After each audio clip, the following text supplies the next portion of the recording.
Hey guys, welcome to our YouTube channel. And आज हम बात करने वाले दानवीर कर्ण के बारे में। कर्ण को दानवीर क्यों कहा जाता था।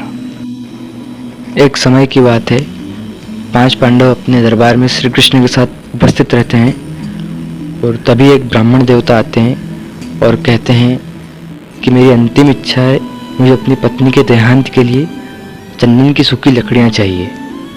तो इस पर युधिष्ठिर अपने मंत्री को कहते हैं कि जाओ चंदन की सूखी लकड़ियाँ लेकर आओ।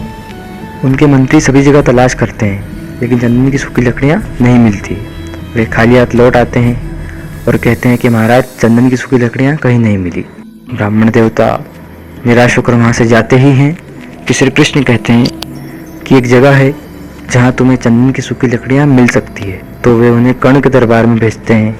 कर्ण के दरबार में ब्राह्मण देवता जाते हैं और कहते हैं, महाराज, मेरी अंतिम इच्छा है, मुझे अपनी पत्नी के देहांत के लिए चंदन की सूखी लकड़ियाँ चाहिए। तो कर्ण भी अपने मंत्री को जाकर कहते हैं कि जाओ चंदन की सूखी लकड़ियाँ लेकर आओ। उनके मंत्री भी सभी जगह तलाश करते हैं लेकिन चंदन की सूखी लकड़ियाँ नहीं मिलती है।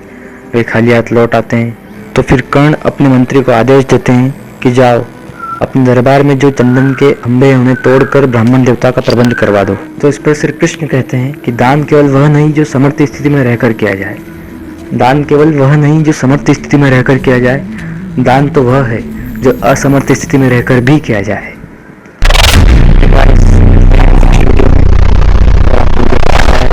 लाइक शेयर सब्सक्राइब कीजिए। Thank you.